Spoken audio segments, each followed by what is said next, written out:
Siap berdiri. Beri salam. Assalamualaikum warahmatullahi wabarakatuh. Waalaikumsalam warahmatullahi wabarakatuh. Silakan duduk. Oke, selamat pagi. Pagi. Oke, assalamualaikum warahmatullahi wabarakatuh. Waalaikumsalam warahmatullahi wabarakatuh. Baiklah, ini kelas 11 keperawatan ya. Ya. Jadi hari ini kita akan melaksanakan kegiatan bimbingan klasikal. Sebelum memulai, ada baiknya kita memulai dengan berdoa. Ada baiknya siswa yang memimpin doa. Ada yang ingin memimpin doa? Oh, silakan. Sebelum memulai pelajaran pada pagi hari ini, mari kita berdoa menurut agama dan keyakinan kita masing-masing. Berdoa mulai.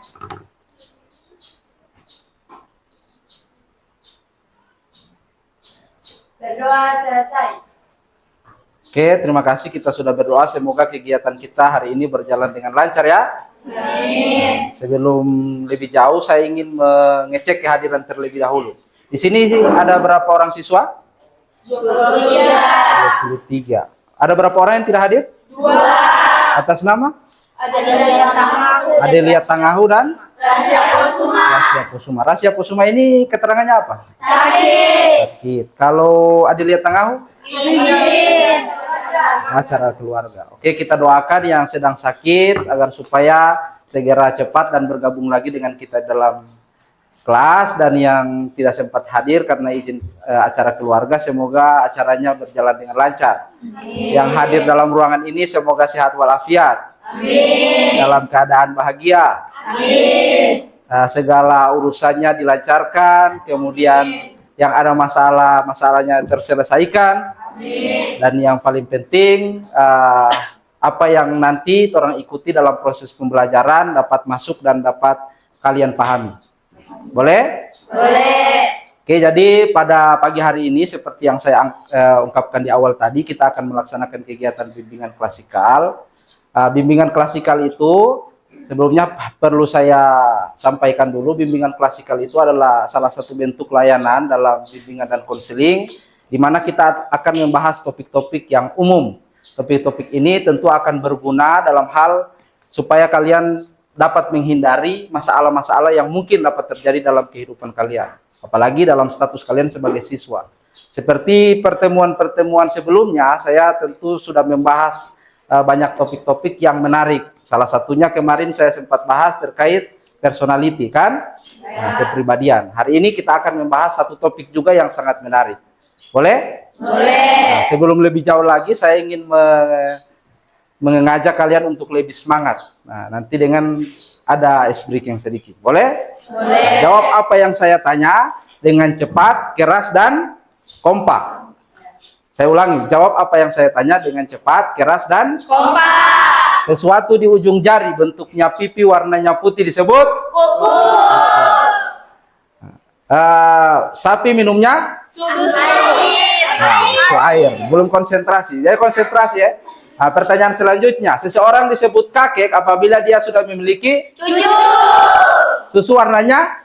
Putih. Oke, saya ada game lagi. Jadi saya Jadi kalian jawab dengan cepat, kemudian jangan baca tulisan yang saya tampilkan di PowerPoint, tapi lihat warna. Jadi sesuai dengan warna yang saya tampilkan, jangan baca tulisannya. Sengaja saya tulis dengan warna yang berbeda tulisannya. Ini agar supaya kalian dapat lebih konsentrasi. Boleh? Boleh. Ingat warnanya ya, Ya. bukan tulisan. Oke, kita mulai. Konsentrasi dimulai. Oke. Hijau. Merah. Biru. Kuning. Ungu. Pink. Tadi harus ada yang hi. Padahal umum. Oke, ada satu lagi. Jawab apa yang saya tanya dengan cepat dan lawan katanya. Boleh? Boleh. Pendek. Kecil. Dalam. Pendek. Malam. Terang. Oke, tepuk tangan bagi terus. Jadi seperti yang saya sampaikan tadi, hari ini kita melaksanakan kegiatan bimbingan klasikal. Tujuan dari kegiatan bimbingan klasikal itu adalah agar supaya mencegah kalian terjadi masalah-masalah, baik itu dalam lingkungan kalian di sekolah, dalam hal belajar, pribadi, sosial maupun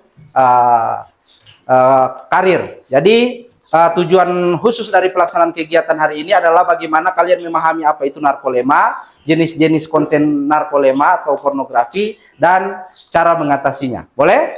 Nah, sebelumnya saya tanya, di sini ada yang sudah mengetahui apa itu narkolema? Ada yang tahu?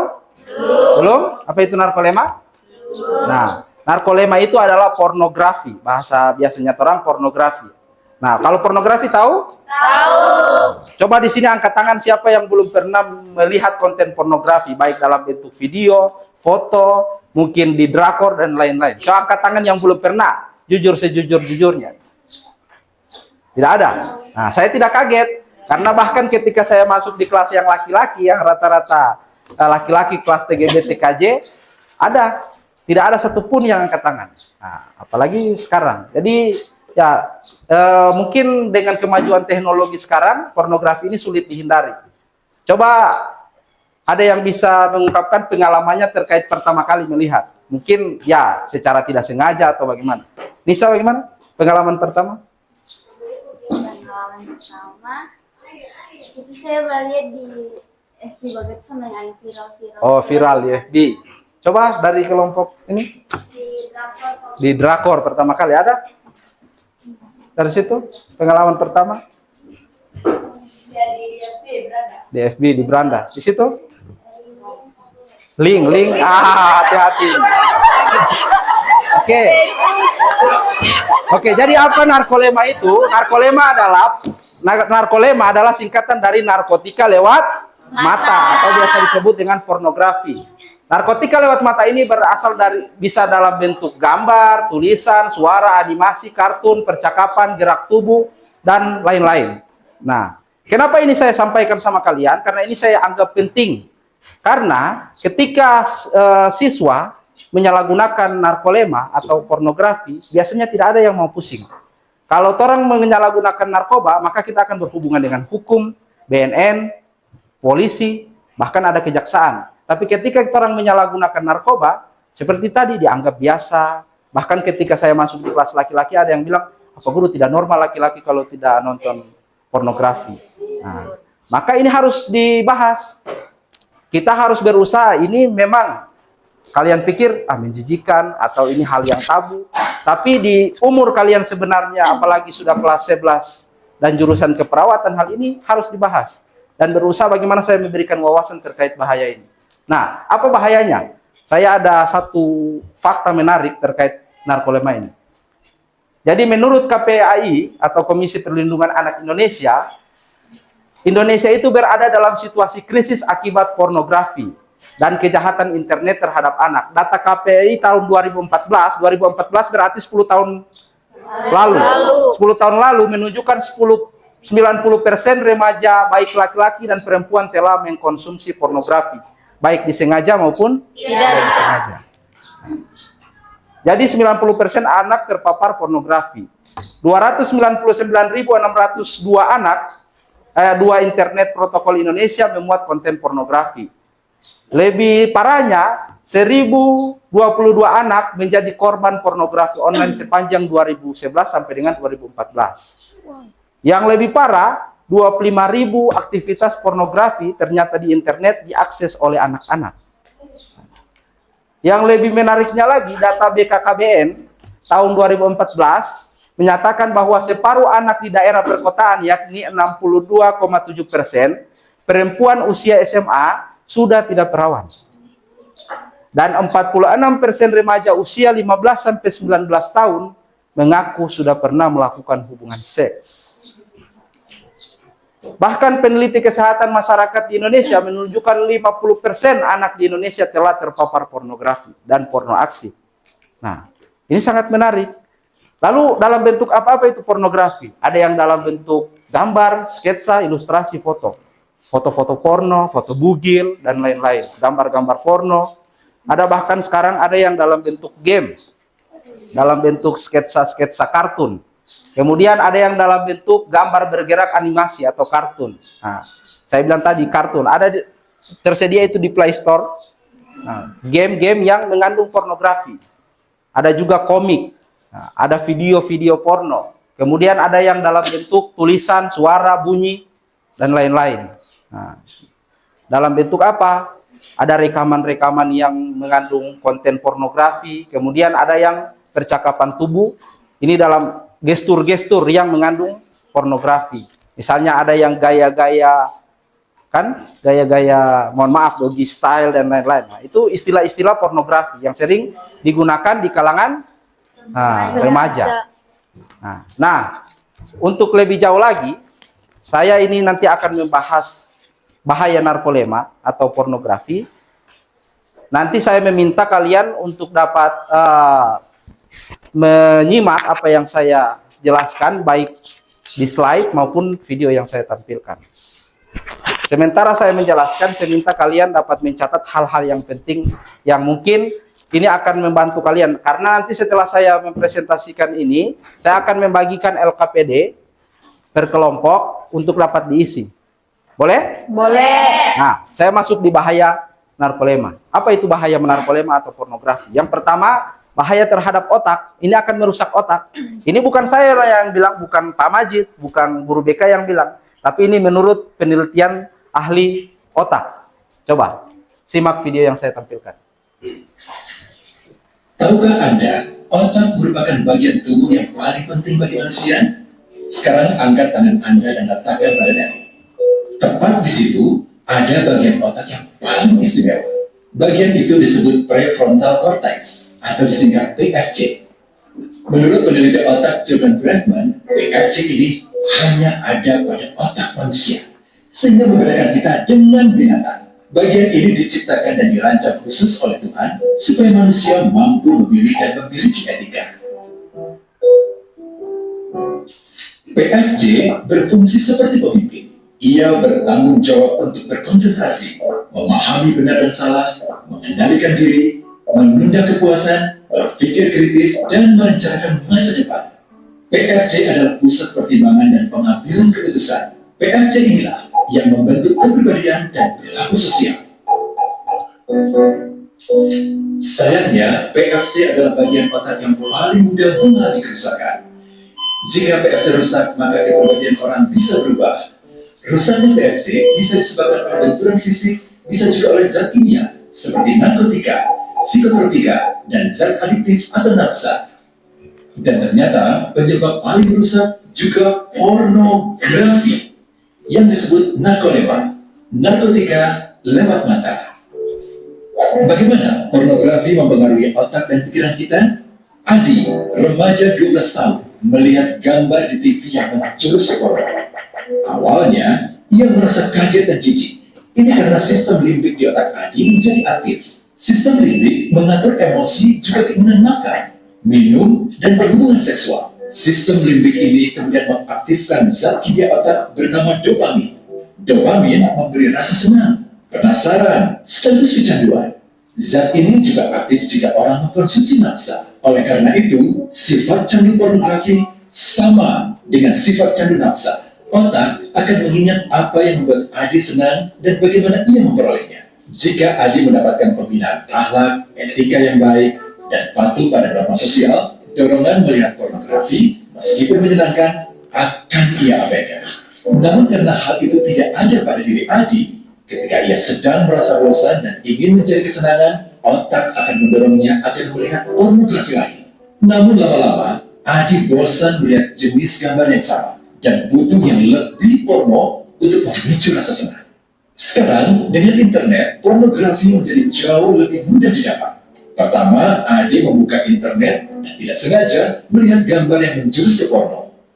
Berikutnya, ia sengaja membuka lagi untuk melihat yang lebih porno. Awalnya melihat yang sedikit terbuka, lama-lama semuanya terbuka. Awalnya melihat 1 menit, lama-lama 1 jam. Adi mengalami kecanduan pornografi. Bagaimana kerusakan PFC akibat kecanduan pornografi? Secara alamiah, dopamin dialirkan dari sistem limbik ke PFC. Orang yang kecanduan pornografi akan mengalirkan dopamin secara berlebihan sehingga membanjiri PFC. PFC menjadi tidak aktif karena terendam dopamin. Semakin sering PFC tidak aktif, ia akan semakin mengelut dan fungsinya terganggu. Sistem limbik justru akan berkembang semakin besar karena terus mengaktifkan dopamin, sehingga Adi cenderung untuk terus mencari kesenangan tanpa takut atas akibatnya. Jika tidak ditangani segera, Adi berpeluang besar menjadi pelanggan pornografi seumur hidup dan mengalami kerusakan otak di bagian PFC.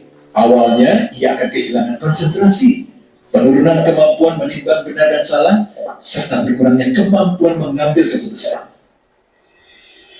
Lama-lama, besar kemungkinan ia akan melakukan masturbasi, oral seks, hubungan seksual suka sama suka, dan mudah berganti-ganti pasangan seksual.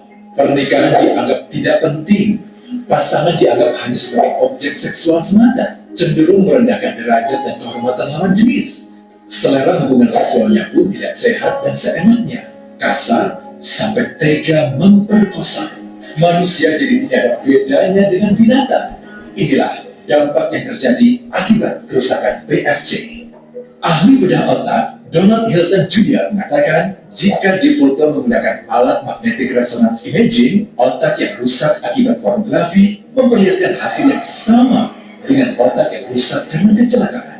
Ia juga mengatakan, berbeda dengan dampak nafsa yang merusak otak di ketiga bagian, pecandu pornografi yang sudah melakukan hubungan seks dengan anak-anak mengalami kerusakan otak di 5 bagian. Terbukti, pornografi pada anak lebih bersifat merusak karena PFC belum matang dengan sempurna. Tapi untungnya, otak anak yang belum sempurna ini masih mudah dibentuk. Pengaruh pornografi bisa lebih mudah dihilangkan asal ada usaha untuk memulihkan dengan sabar, terutama oleh ayah ibu, keluarga, dan orang terdekat. Pelajari bagaimana mencegah dan menangani anak yang terkena pornografi. Mari. Oke, sudah dengar kan bahaya narkolepsia terhadap otak? Ternyata dengan mengkonsumsi atau melihat konten-konten pornografi itu lebih berbahaya daripada pakai narkoba. Ketika seseorang pakai narkoba, ada 3 bagian otak yang rusak. Tapi ketika seseorang sudah menyalahgunakan, apalagi nanti dia terobsesi dan kecanduan dengan pornografi, kemudian sudah melakukan hubungan seks dengan anak di bawah umur, ternyata ada 5 bagian otak yang rusak. Nah, ini kaitannya apalagi dengan Moni jurusan keperawatan. Saya harapkan dengan saya memberikan materi ini, kalian ini dapat memberikan atau menyebarluaskan minimal kepada teman-teman kalian yang ada di kelas lain. Selanjutnya, bahaya narkoba terhadap kesehatan fisik. Nah, kesehatan fisik dalam artian apa? Seseorang yang sudah kecanduan pornografi atau narkolepsia, maka dia akan cenderung melakukan porno aksi yang sebelumnya hanya pornografi, kemudian dia melakukan. Nah, akhirnya apa? Muncullah seks bebas. Nah, bagi kalian di bawah umur, kalian akan hamil di luar nikah ketika sudah melakukan. Nah, karena ada seks bebas, maka sembarang berganti-ganti pasangan, akhirnya tertular penyakit menular seksual, HIV, sifilis. Nah, bagi laki-laki akan mengalami ejakulasi dini. Kemudian juga akan ada yang namanya penyakit bagi perempuan, kanker serviks dan kanker bagi laki-laki. Jadi ini bahaya narkoba bagi kesehatan fisik. Bahaya kedua terhadap kesehatan terhadap emosi. Seseorang yang sering atau kecanduan dengan narkoba atau narkolepsia, maka dia akan cenderung emosinya itu tidak stabil, penuh dengan rasa ketakutan. Takut karena ini kan aib. Nah, nanti ada teman yang tahu, orang tua tahu. Kemudian stres, 1 hari saja dia tidak melihat pornografi, dia akan merasa stres. Nah, kemudian akan muncul rasa bersalah. Karena saya rasa di agama apapun, agama Kristen, Islam, Hindu, Buddha, hal ini tidak dibenarkan. Ini menyalahi aturan-aturan agama, norma kesusilaan. Nah, maka akan tumbuh rasa berdosa, rasa bersalah. Akhirnya yang paling parah, dia akan mengalami nanti gangguan emosi dalam bentuk bipolar. Dan bahkan stres dan depresi. Nah, yang terakhir akan mengganggu hubungan sosial. Hubungan sosial yang dalam artian sini, seseorang yang sudah kecanduan dengan pornografi, maka dia akan cenderung melihat lawan jenis atau orang lain dengan pandangan nafsu. Maka jangan cari di mana ketika mungkin kan kalian ini di umur-umur remaja, di mana kalian mengenal lawan jenis kan. Nah, ada hubungan kedekatan antara laki-laki dan perempuan, maka kecenderungan kalian membangun hubungan itu bukan hubungan positif, tapi hubungan negatif. Cenderung kalian melakukan hal-hal yang seharusnya belum dilakukan. Nah, akan muncul persepsi dalam pikiran bahwa baku sayang, rasa sayang diekspresikan dalam bentuk berciuman. Padahal tidak. Rasa sayang itu adalah perasaan, bukan tindakan. Apalagi kalian yang belum cukup umur atau belum menikah ini. Kalau untuk orang menikah oke lah, tapi kan kalian masih di bawah umur. Jadi itu akan cenderung kalian merusak hubungan sosial. Orang yang sering menonton video porno akan cenderung menutup diri dari lingkungan. Dia akan sering menyendiri dan lain-lain. Mencari kesempatan kapan saja dia boleh melihat pornografi. Bahkan mungkin dia melakukan pelecehan seksual, itu yang paling parah. Nah, selanjutnya, sudah paham apa yang saya sampaikan? Sudah. Ini sudah duduk per kelompok. Ini kelompok berapa? 1. Kelompok 2 mana? Kelompok 2, kelompok 3, kelompok 4. Nah, oke. Nah, sesuai kelompok ini atau saya lebur lagi? Sesuai kelompok saja? Ya. Oke, sesuai kelompok saja. Jadi setiap kelompok, tadi kan sudah menyimak bahaya narkoba mulai dari otak, kesehatan fisik, kemudian emosi, sampai dengan hubungan sosial. Setiap kelompok nanti saya akan bagi LKPD, lembaran kerja peserta didik. Nah, didiskusikan per kelompok, mendiskusikan bahaya narkoba atau pornografi, dan masing-masing kelompok merumuskan 2 strategi pencegahannya. Jadi saya meminta kalian merencanakan atau merumuskan strategi untuk mencegah sebelum nanti saya jelaskan di slide. Boleh? Boleh. Nah, kelompok 1 membahas bahaya terhadap otak atau psikologis. Kelompok 2 bahaya terhadap kesehatan fisik. Kelompok 3 bahaya terhadap emosi. Kelompok 4 bahaya terhadap hubungan sosial. Oke, saya bagikan lembar LKPD-nya ya. Silakan berdiskusi. Tentukan bahaya, bisa 3, bisa 4, dan lebih pun tidak apa-apa. Kemudian tentukan 2 strategi yang akan kalian gunakan untuk mencegah pornografi itu. Boleh? Boleh. Oke, silakan ditulis nama kelompok, kemudian dikerjakan tugas sesuai dengan LKPD yang saya berikan. Tugas. Nah, silakan didiskusikan. Saya rasa kalian sudah mendengarkan penjelasan tadi, tidak perlu waktu lama, kurang lebih 5 menit. Silakan ini kelompok 3, kelompok 4. Silakan diisi. Ditulis nama, kemudian didiskusikan masing-masing kelompok kira-kira apa bahaya narkoba terkait tadi. Bisa merangkum apa yang sudah saya jelaskan tadi, bisa juga kalian mengambil dari kehidupan sehari-hari yang kalian amati, kalian dengar dari teman-teman di lingkungan kalian, atau mungkin kalian pernah dengar di media massa, di video dan lain-lain.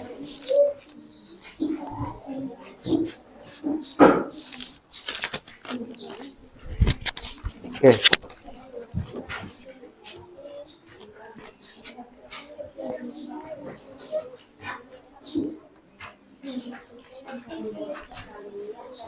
Nah, nanti ketika sudah selesai, saya minta per kelompok 1 orang saja untuk dapat maju ke depan membacakan hasil diskusi dari kelompok masing-masing. Boleh?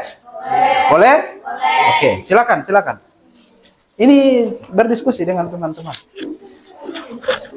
Oke, saya harapkan semua aktif ya untuk berdiskusi.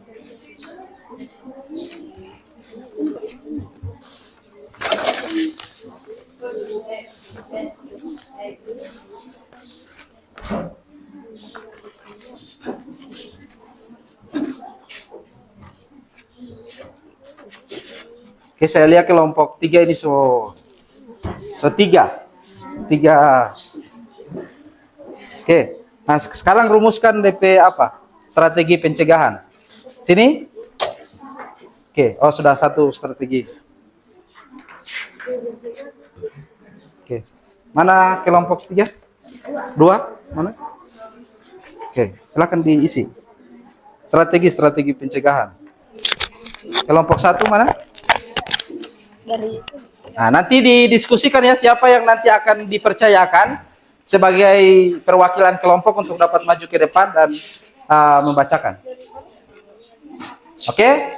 Coba angkat tangan yang sudah. Oh, kelompok 1. Oh, silakan kelompok 1 untuk dapat maju ke depan dan membacakan hasil diskusi kelompoknya.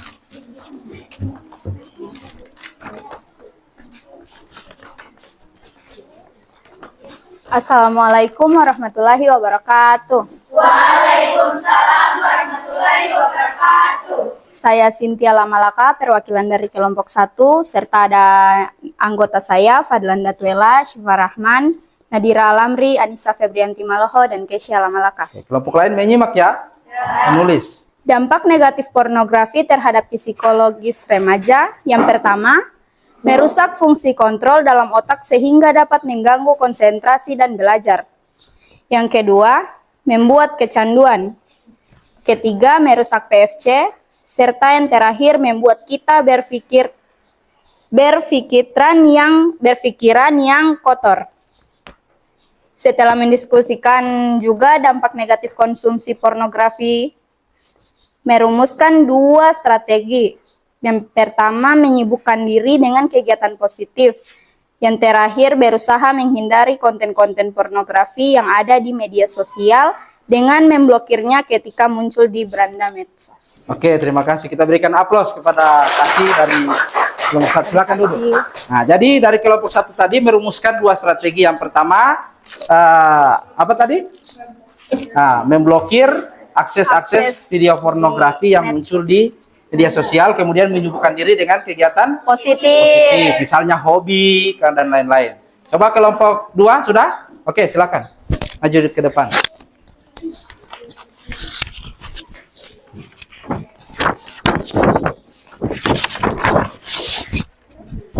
Assalamualaikum warahmatullahi wabarakatuh. Waalaikumsalam warahmatullahi wabarakatuh. Terima kasih atas kesempatan yang telah diberikan. Perkenalkan, saya Auliangga Nadam, perwakilan dari kelompok 2. Jadi saya akan membacakan hasil diskusi kelompok kami. Setelah menyimak penjelasan Pak Guru dan melihat video tadi, kelompok kami menyimpulkan dampak negatif pornografi terhadap emosi. Yang pertama, gangguan kecemasan, menimbulkan stres, emosi tidak stabil dan gampang marah, dan juga selalu dihantui rasa bersalah dan berdosa.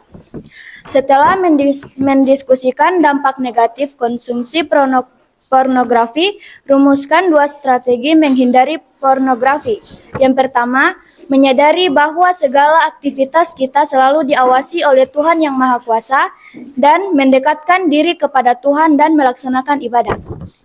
Sekian hasil diskusi kelompok kami. Assalamualaikum warahmatullahi wabarakatuh. Oke. Kita berikan aplaus kepada Aulia.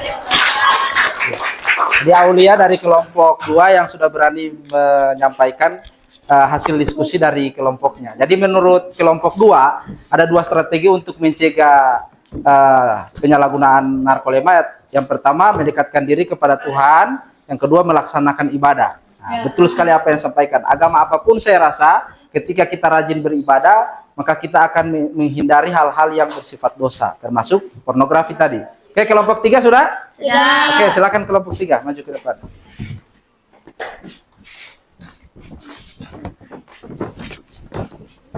Assalamualaikum warahmatullahi wabarakatuh. Waalaikumsalam warahmatullahi wabarakatuh. Perkenalkan, saya perwakilan dari kelompok 3 yang beranggotakan Luferenti, Safrina, Mahesa, Zidmawati, dan Winnie Korompat. Pada kesempatan kali ini, kami akan mempresentasikan hasil diskusi kami mengenai dampak negatif pornografi terhadap kesehatan fisik. Yang pertama, ada mengganggu pola tidur akibat kesehatan terganggu dan aktivitas siang hari kurang bersemangat. 2. Berpotensi mendapatkan kanker serviks. 3. Meningkatkan potensi penyakit seks menular karena sudah kecanduan film porno dan melakukan seks bebas di luar nikah. 4. Menimbulkan perilaku seks menyimpang, lesbian, gay, biseksual, dan transgender. Kami juga mendiskusikan tentang dampak negatif dan merumuskan 2 strategi menghindari pornografi. Yang pertama, ada menyetel HP pada pengaturan pembatasan konten dewasa dan menyibukkan diri dengan hobi dan olahraga. Sekian diskusi yang telah dipresentasikan dari kami. Terima kasih. Wassalamualaikum warahmatullahi wabarakatuh. Oke, kita berikan aplaus pada Loferenti dari kelompok 3 yang sudah menyampaikan hasil diskusinya. Jadi bagus sekali ya.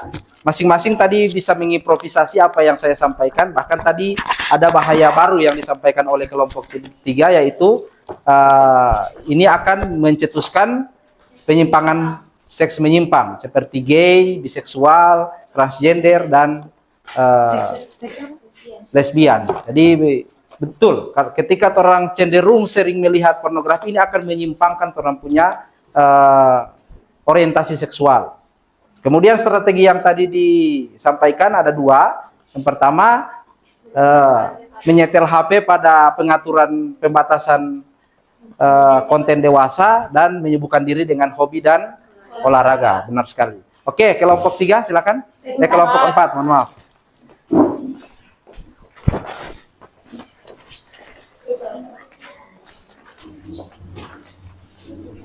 Assalamualaikum warahmatullahi wabarakatuh. Waalaikumsalam warahmatullahi wabarakatuh. Perkenalkan, saya Siti Rahma Zulkifli, perwakilan dari kelompok 4. Dampak negatif pornografi terhadap hubungan sosial.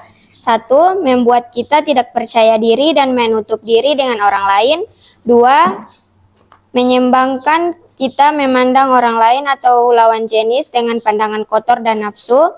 3. Meningkatkan kecenderungan kita menjadi pelaku-pelaku pelecehan seksual baik dengan ucapan maupun dengan tindakan. 4. Merusak hubungan sosial dengan teman. Yang terakhir, menjurus pada pergaulan dan teman yang kurang baik. Setelah mendiskusikan dampak negatif konsumsi pornografi, dirumuskan 2 strategi menghindari pornografi. Yang pertama, rajin beribadah. Kedua, memilih teman yang baik dan saling mengingatkan dalam kebaikan serta bahaya narkoba. Sekian presentasi dari kami. Wassalamualaikum warahmatullahi wabarakatuh. Waalaikumsalam warahmatullahi wabarakatuh. Oke, kita berikan aplaus kepada kelompok 4. Jadi kita beri aplaus yang meriah kepada semua kelompok. Jadi terima kasih, setiap kelompok tadi sudah mempresentasikan bagus sekali. Jadi dari kelompok 4 itu mengatakan bahwa dengan mengkonsumsi narkoba atau pornografi itu akan mengganggu hubungan sosial. Termasuk tadi akan menjerumuskan orang pada pergaulan-pergaulan yang tidak diinginkan. Benar sekali. Kemudian ada 2 strategi yang dirumuskan, yaitu yang pertama mendekatkan diri dengan Tuhan, dan yang kedua mencari teman yang baik. Ya, jadi benar juga. Ada pepatah mengatakan kalau kita berteman dengan tukang jual minyak wangi, maka kita akan kecipratan wanginya. Ketika kita berteman dengan orang yang bekerja di tempat sampah, orang akan kecipratan sampah atau baunya. Jadi seperti itu. Jadi memilih teman yang baik itu juga sangat penting dalam hal orang mencegah terjadinya penyalahgunaan konten-konten pornografi. Tadi kalian sudah sampaikan bagaimana cara mencegah narkoba. Jadi tadi kalian mengatakan mendekatkan diri kepada Tuhan Yang Maha Kuasa. Benar sekali. Jadi setiap orang ketika dia dengan taat melaksanakan perintah agama, baik itu agama apapun, maka pasti dia akan terhindar dari perilaku-perilaku menyimpang, perilaku dosa, apalagi yang tidak sesuai dengan norma kesusilaan seperti narkoba atau pornografi. Yang kedua, ini menyibukkan diri dengan hal-hal positif. Nah, sebagai siswa di sekolah, bagaimana kalian menyibukkan diri? Mengikuti kegiatan ekstrakurikuler, menyalurkan hobi. Ketika sore hari kalian rajin olahraga, kemudian melakukan kegiatan-kegiatan yang positif, yang menghindari kalian sendiri. Karena ketika kamu sendiri mungkin tadi, karena dengan kemajuan teknologi HP sekarang, tiba-tiba muncul di berana punya keinginan. Atau tadi di awal kalian sudah mengatakan, minimal 1 kali sudah pernah melihat semua. Nah, maka ketika mungkin orang bosan dengan orang punya aktivitas seperti contoh Adi tadi. Nah, karena Adi sudah pernah melihat, dia punya kecenderungan untuk melihat lagi, mencari kesenangan. Karena apa? Didorong oleh cairan dopamin di dalam otaknya itu untuk mencari kesenangan. Akhirnya apa? Dia menjadi yang selanjutnya menghapus segala akses yang mudah didapat. Nah, salah satunya aplikasi-aplikasi yang mengandung pornografi. Telegram mungkin ada sering di situ dikirim yang viral-viral, toh? Benar toh? Nah, kemudian aplikasi X. Nah, karena dari beberapa aplikasi memang yang tinggi tingkat pornografi itu di beberapa aplikasi itu. Kemudian mungkin ada game-game yang mengandung unsur pornografi. Nah, begitu juga mungkin membeli buku-buku komik atau apa yang mengandung pornografi itu jangan sampai menghindari. Karena yang tadi awalnya kalian anggap oh ini menyenangkan, ini asik dilihat atau ini menghilangkan bosan, tapi secara tidak langsung kerusakan otak itu bahkan lebih parah daripada kecelakaan mobil tadi. Nah, dan ini akan berlangsung seumur hidupnya orang. Nah, yang selanjutnya tadi juga kelompok sudah menyampaikan mengatur jam tidur yang efektif. Nah, ketika orang punya kegiatan itu termanage dengan bagus, jam 9 sudah tidur, jam 10 sudah tidur, maka orang akan terhindar dari hal-hal yang negatif. Karena dengan kemajuan teknologi sekarang, orang tidak cari tiba-tiba muncul di beranda. Nah, biasanya tengah-tengah malam, akhirnya orang mengakses hal-hal yang tidak baik. Nah, yang terakhir, menjauhi circle atau pertemanan yang mengajak ke arah yang Tidak baik. Nah, tadi kelompok 4 sudah menyampaikan tadi. Lalu bagaimana menghindari teman-teman? Nah, kecenderungan orang memilih teman yang baik itu akan membawa orang pada kebaikan. Begitu juga ketika kecenderungan orang memilih teman yang buruk, maka akan menjerumuskan dan membawa orang ke arah buruk. Oke, paham sampai di sini? Paham. Oke, mungkin sekian yang saya sampaikan. Nah, sebelum saya mengakhiri kegiatan layanan pada siang hari ini, sebelumnya saya mau, karena kalian tadi rata-rata mengatakan sudah paham, saya ingin satu perwakilan saja karena tidak mungkin satu orang satu, mungkin waktu akan berganti lagi jam berikutnya. Nah, jadi satu kelompok satu saja menyampaikan kesimpulan dari pelaksanaan kegiatan layanan pada hari ini. Coba, mana kelompok? Dari kelompok 4 dulu, kesimpulan. Oke, silakan. Di tempat duduk saja. Bersuara di tempat duduk. Assalamualaikum warahmatullahi wabarakatuh. Waalaikumsalam warahmatullahi wabarakatuh. Saya Jedis Katanaio, perwakilan dari kelompok 4. Kesimpulannya adalah bahwa pornografi akan merusak hidup kita, baik dari otak, kesehatan secara fisik, kesehatan mental dan emosi, maupun merusak hubungan sosial. Kami dapat memahami bahaya dan cara mencegahnya. Jadi semoga orang semua di kelas ini terhindar dari narkoba atau pornografi. Amin. Oke, terima kasih kepada kelompok 4, kepada Jeriska. Oke, kelompok 3. Kelompok 3 siapa yang bisa mewakili? Oke. Ve, silakan Ve. Assalamualaikum warahmatullahi wabarakatuh. Waalaikumsalam. warahmatullahi wabarakatuh. Baik, terima kasih atas kesempatan yang telah diberikan. Jadi, perkenalkan saya Safrina Maharani Lalisu, perwakilan dari kelompok 3. Saya di sini akan menyampaikan kesimpulan mengenai materi pada hari ini. Setelah mempelajari bahaya narkoba ini kami sangat kaget ternyata begitu besar kerusakan yang akan diakibatkannya. Sehingganya insya Allah dengan mendapatkan wawasan ini kami dapat menjauhkan diri dari konten-konten pornografi. Oke. Sekian dari saya, terima kasih. Oke, terima kasih kepada Safrina dari kelompok 3 yang sudah menyampaikan kesimpulan. Nah, selanjutnya dari kelompok 1. Silakan kelompok 1.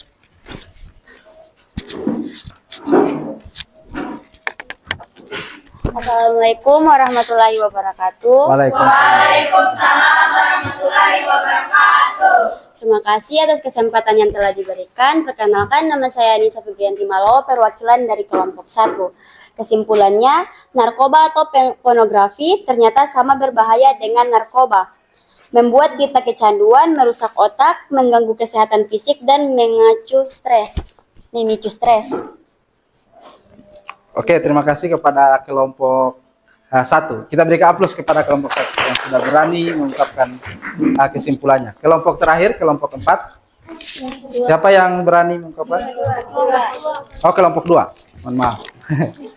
Assalamualaikum warahmatullahi wabarakatuh. Waalaikumsalam warahmatullahi wabarakatuh.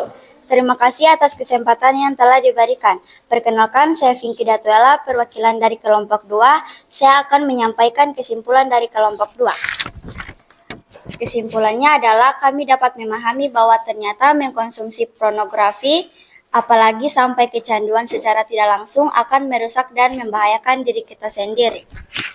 Sekian kesimpulan dari kami.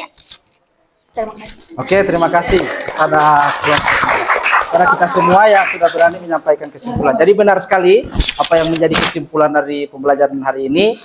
Alhamdulillah dari saya dengar dari awal tadi, kalian menyampaikan kesimpulan, kalian minimal sudah memahami apa itu narkolema, bagaimana bahayanya, kemudian cara mencegahnya. Boleh? Boleh. Jadi kesimpulannya saya mengharap dengan diadakannya materi hari ini terkait bahaya narkolema atau pornografi, ya minimal kalian mengetahui bahwa narkolema itu atau pornografi ternyata sangat berbahaya bagi orang kehidupan, bahkan ini akan mengganggu orang punya aktivitas keseharian. Nah, orang akan cenderung merusak orang kehidupan, baik itu kesehatan psikologis secara fisik. Tadi saya sudah ilustrasikan dalam bentuk video tadi, sudah saya rasa sangat lengkap dijelaskan. Bahkan dapat merusak otak. Kerusakan oleh narkolema itu lebih berbahaya daripada pakai narkoba. Bahkan DP kerusakan kalau dilihat menggunakan MRI hampir sama dengan ketika kecelakaan mobil. Kemudian tadi merusak hubungan sosial dengan teman, dengan orang lain, dengan lawan jenis. Kalian kecenderungan seksual akan rusak, mengganggu emosi, cenderung stres, mengganggu aktivitas, cenderung prestasi menurun, dan lain-lain.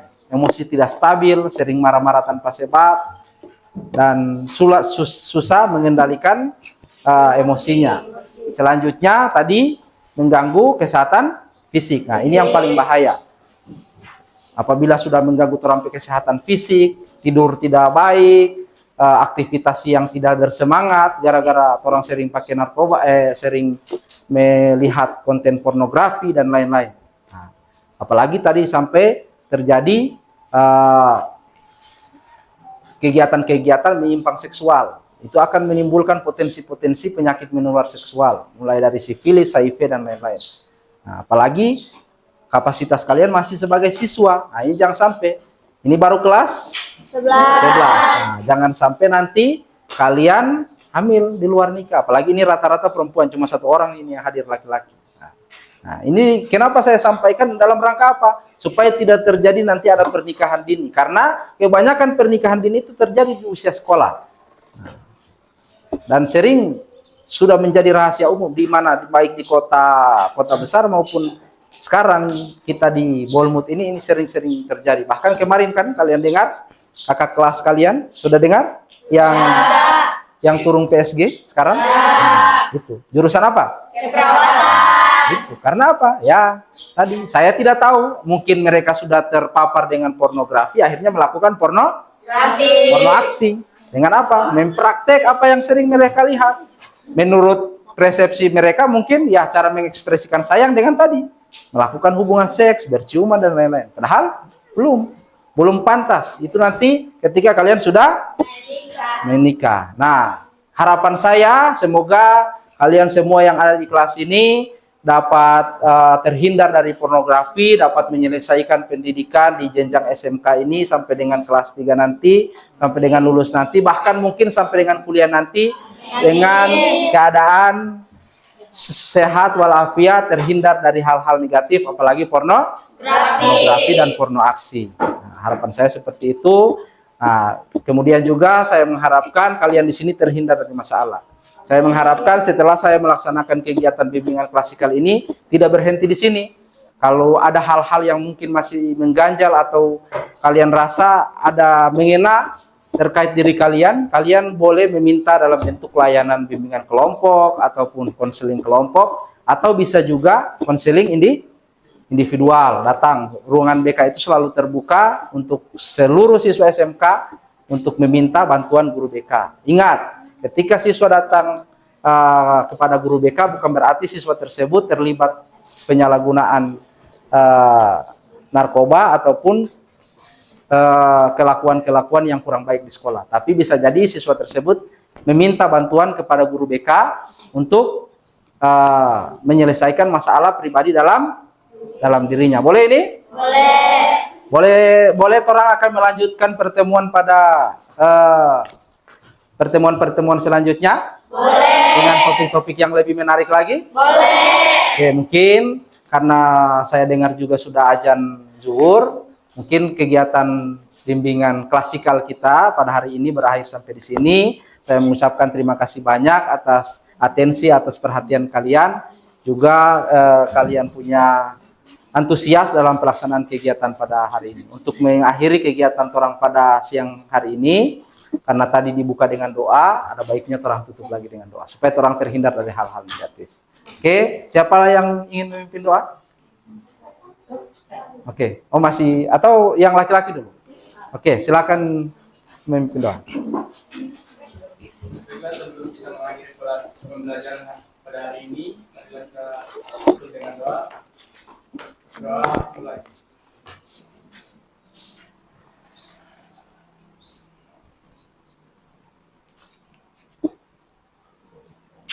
Doa selesai.